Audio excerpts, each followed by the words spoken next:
Hello, people. Welcome back. I'm Alan.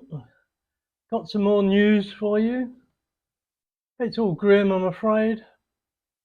Look, David Lammy announcing another 50 million humanitarian aid package for Syria.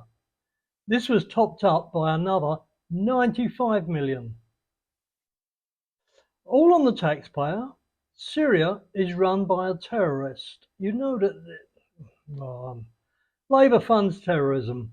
Labour forces the British public to support awful corrupt people. There's no end to their corruption. Brexit was not an act of economic self-harm. Now, there's been a lot said about Brexit, and some circles in the mainstream will change good news into particularly bad news. But data released by the Office for National Statistics quietly refutes the established narrative that Brexit did deep damage to our economy, as our Prime Minister said on the 1st of April. And I promise you, that was not an April Fool's joke. When measured in real terms, after Brexit, total exports rose by more than 23%. From 735 billion in 2015 to 905 billion in 2025. Meanwhile, the fact that Britain's trade has grown faster than GDP in the same period and is an even sharper attack on the Remainers. You know, all they ever said was it was economic self-harm. But these numbers are empirically robust, unarguable, and yet noticeably avoided in mainstream political discourse. I shan't go on. 2016, 17.4 million people voted to stop sending money to Brussels and stop being subject to its rules. 2026, Keir Starmer is in talk to send Brussels 2.9 billion a year that you've got to pay for, and is openly not ruling out returning to the single market. Labour are burying England. They're just destroying it. This is unbelievable. Now I know some of the Remainers say the vote was close. Maybe we shouldn't have left, but the vote was close because the British have this strange phenomenon that better the devil you know. They don't like to take too much of a chance until their back's against the wall. But Cameron sent out that leaflet to every house in England, costing millions, telling everybody that we'll lose 800,000 jobs and this, that, and this will go up and that will go up. He scared a lot of people into voting Remain, and yet still we voted to leave. So, this going back in is just suicide, especially the state of Europe at the moment. Look, Brexit reset will cost UK 3 billion a year. If we go back in, it's going to cost 3 billion a year. So they reckon. Starmer wants Britain back in the EU. He'll do all he can to reverse the people's decision. He's not a Democrat. He believes he knows what's best for us. The sooner he's out of office, the better off we'll all be. And as for Tony Blair, he admitted the plan on camera for everyone else to see. His mission was to replace the British people in their own country with people from all around the world. Isn't this treason? I'll play it for you. And I think, in a way, for a country like Britain, whose future has got to be as a global as a nation of global citizens, not just British citizens, then I think interfaith in this context is incredibly important, because you cannot be a global citizen and be religiously illiterate. And I think, in a way, for a country like Britain, whose future... It's not only all the damage he done with his Human Rights Act and the rest of it, but he's openly admitting he wants immigration to come in and destroy our culture. He needs to be shot. Oh no, that's a bit strong, I suppose. He needs to go away, be locked up for 20 years. I think he's just done so much damage. And did you know that Ed Miliband's brother David earns over $1 million a year for being the CEO of the IRC, International Rescue Committee for Refugees?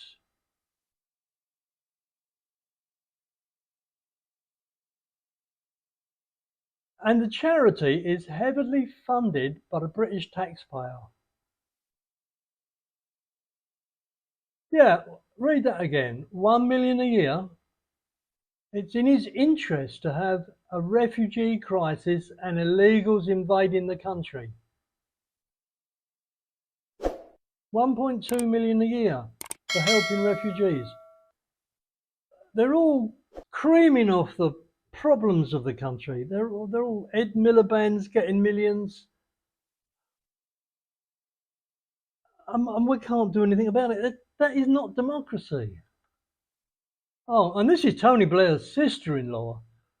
Is it starting to make sense yet? And I shall play this one. After October the 7th, this October the 7th, a legendary day in the Ummah's history. Yes, we can say that people are now picking up the Quran because of the steadfastness and sabr of the people of Gaza specifically, to find the beauty in the Quran. To find How the many beauty millions in the Quran. Murdering bastards. So Tony Blair's sister-in-law, they're all in it together. And ISIS has just issued a statement to Islamists in the West, telling them to set fire to churches around the world. Where are the press conferences? Where are the political leaders? Where's the UN? This is attempted genocide. All lives matter, except Christians, apparently.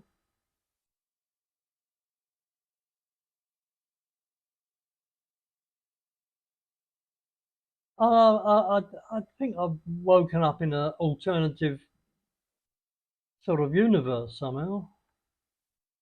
And there we are, look. This infamous photograph shows a man being thrown to his death from a rooftop by a Muslim mob. He was accused of homosexuality. The crowd then cheered and pelted his body with stones as he lay dying, broken on the ground. This is what free Palestine actually looks like. You got it? And this poor guy was sacked after 17 years for stopping a shoplifter. A Waitrose worker in Clapham Junction has lost his job after intervening to stop someone stealing Easter eggs. He's 54 and he's worked for him for 17 years, and he was just fired for trying to stop a shoplifter. I think I said in the last video or the one before about the co-op telling their staff not to stop shoplifters. You can go in there and help yourself now, have a field day. Because who's paying for it? If shoplifting goes up, they will raise their prices. They have to. So that means that you will be paying for shoplifters. So you might as well join the club, go and do some shoplifting. It gets crazier and crazier. So workless households will be handed an extra £6,000 in annual benefit boost when Labour lifts the two-child cap on Monday. They get an extra 6k without getting out of bed. Yet this week, they've been debating whether pensioners who work for 35 years should get 12k per year. It's like it's just helping the lazy all the time, all the time. They're either helping themselves or helping the lazy. Get bloody Labour out.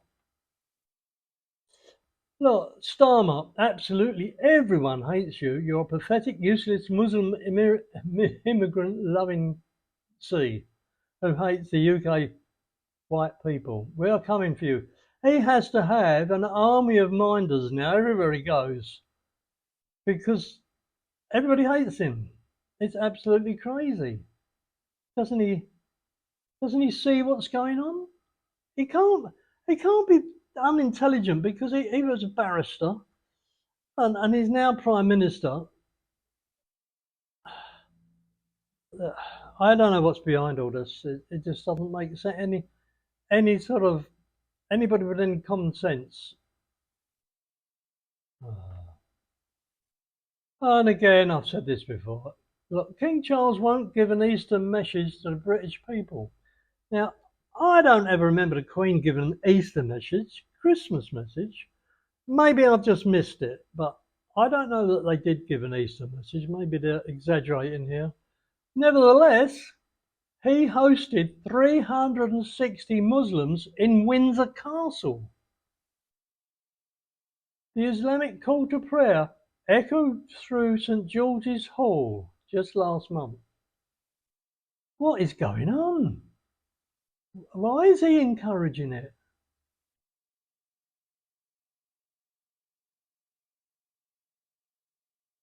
Buckingham Palace would try to ban this video, I doubt it.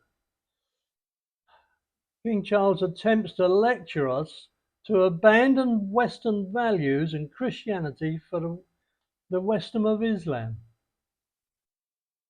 I'm not even going to play it.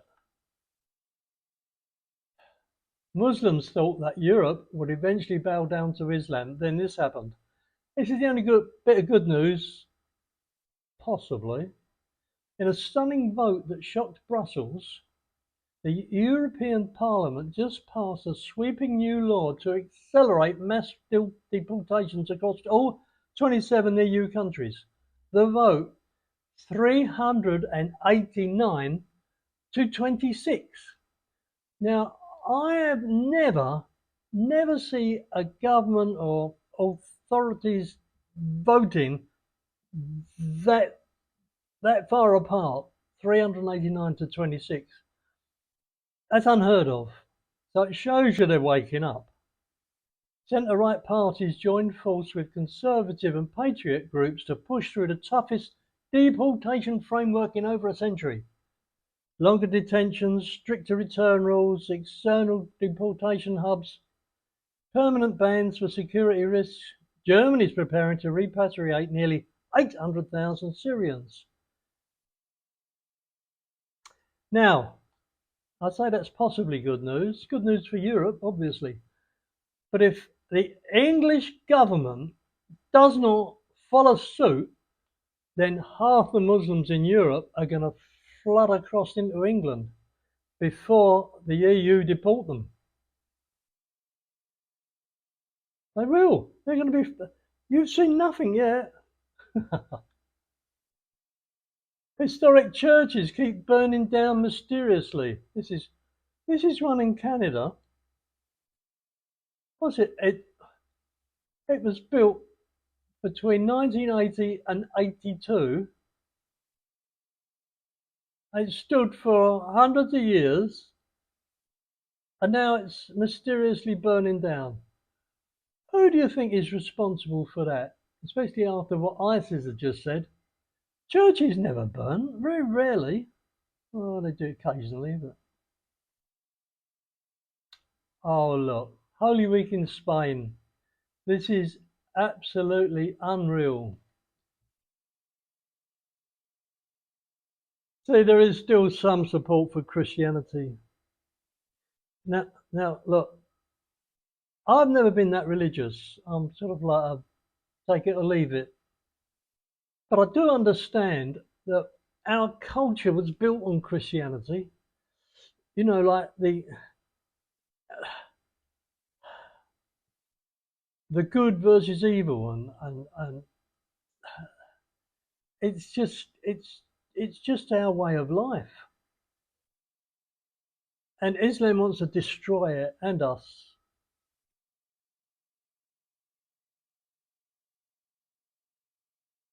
So I think the only answer, is to vote advance. I keep saying it because I've studied all the parties very closely, and I think that advance is the only one set up with a. They've got a college that decides everything and can sack the leader if he doesn't do what he's supposed to do, which no other party does. A couple I could name are just one-man bands who decide everything. Not very clever. If you want change, if you want a better town, if you want a better Britain, vote for Advance UK. So there we have it, people. That's the lot. I don't know what's going to go on. That's why I've fled. I retired in Thailand because I could see the way it was going. Even so, I love England, and it breaks my heart to see what's happening. And the thing is, I wouldn't be able to mention all this. I'd have police knocking at my door if I was still in England. So it gives me a chance to try and explain to those that, I mean, mainstream media is not covering 95% of what I've just done. So yeah, I can get away with it, but it does break my heart. I mean, poor England. Look, and YouTube doesn't like this sort of content. It doesn't like the establishment being criticised. So they're brushing me under the carpet. I need you to subscribe. It's free. It doesn't cost you anything. You won't get any comeback. Please. I'll see you on the next one. So if you've stuck in this long, you're a glutton for punishment. And thanks for watching. See you next time. Bye.